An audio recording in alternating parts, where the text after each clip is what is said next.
تبقيش حشرية. مساء الخير، ازيكم؟ عاملين ايه؟ وحشتوني قوي. ميرسي خالص على تفاعلكم على اخر فيديو. النهاردة هنتكلم عن 5 حاجات بتعملهم البنت الراقية. البنت الراقية عمرها ما بتبقى حشرية. اللي عايز يقول حاجة يقولها، اللي مش عايز يقول حاجة برضو ما يقولهاش. هي مشغولة بحياتها، مشغولة ببيتها، مشغولة بان هي بتهتم بنفسها، مشغولة بتشوف كورس جديد. لكن موضوع انك تدوري ورا ده قال ودي ما قالتش ودي مش عايزة نعرف حياتها فيها ايه، ملكيش دعوة بحد، انشغلي بحياتك بس. تاني حاجة، اوعي تعلي صوتك وانتي بتتكلمي، اوعي خالص. البنت الراقية دايما صوتها يبقى هادي متزن رقيق، هي عارفة هي بتقول ايه، اللي حواليها يسمع اوكي، مش عايز يسمع براحته، لكن هي مش بتعلي صوتها. دايما عارفين ان الصوت العالي ده بتاع الراجل، انتي صوتك واطي، واثقة في نفسك، أنثى. الأنثى دايما هادية وجميلة.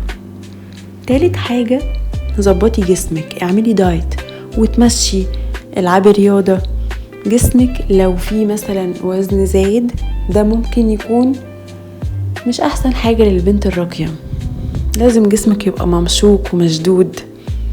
واحدة واحدة اعرفي جسمك بيخس ازاي، اتعلمي تعملي دايت، اعملي عجز سعرات، اعملي صيام متقطع. حاجات كتير قوي دلوقتي بقت منتشرة. لازم يبقى جسمك ممشوق، لازم يبقى ليكي تنسيق لللبس، ما بتلبسيش اي حاجة كده وخلاص.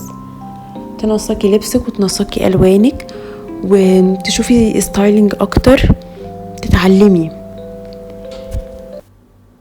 رابع حاجة، ما تاخديش مكان الراجل في الحياة، ما تاخديش مكان الراجل في الحياة. البنت الراقية بتعيش أنثى. فعلي دايما طاقة الأنوثة عندك، خليها متفعلة معظم الوقت. انتي أنثى، انتي ربنا خلقك أنثى رقيقة جميلة دلوعة. ومش هننكر ان كل بنت عندها جزء طاقة ذكوري، فعليه عند الحاجة. يعني مثلا انتي بتشتغلي، شغلك محتاج انك تبقي شديدة، انك تبقي بنت ب100 راجل. هنا بقى تيجي دور الطاقة الذكورية، فعليها. مجرد ما خلصتي شغلك وروحتي البيت، انتي أنثى، انتي دلوعة ورقيقة وبنوتة كده. بتدخلي المكان الناس عارفة انك أنثى، مش عارفة انك راجل. فهماني؟ خامس نقطة هتكلم فيها كتير شوية لانها مهمة قوي. اهتمي دايما انك تطوري نفسك، اخلقي ليكي مكان في المجتمع الراقي. مش عايشة كده وخلاص دماغك واقفة عند حاجة معينة، لأ. ثقفي نفسك، خليكي إنسانة متفتحة، خليكي واعية. اقري أكتر عن علم النفس مثلا، عشان تبقي عارفة الشخصيات اللي حواليكي بتتكلم ازاي، بتفكر ازاي. ما تقفيش عند حتة معينة وتقولي اصلا انا مش بحب الدراسة، اصلا انا مش بحب التعليم. انا مش بقولك تسجلي في الجامعة خالص، انا بقولك اقري، اسمعي بودكاست، اسمعي فيديوهات مفيدة. ما تسمعيش دايما افلام ومسلسلات وخلاص، لا. حياتك مش مسلسل.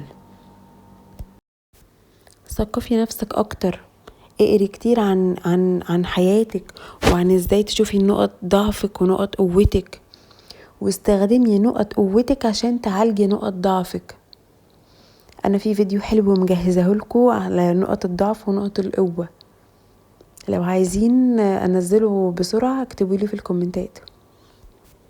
ما تسمحيش لاي حد او لاي حاجه مهما كان تعطلك عن ان انتي تقوي نفسك وتطوريها وتكوني راقيه كده، تبقي بنت كده ديفا.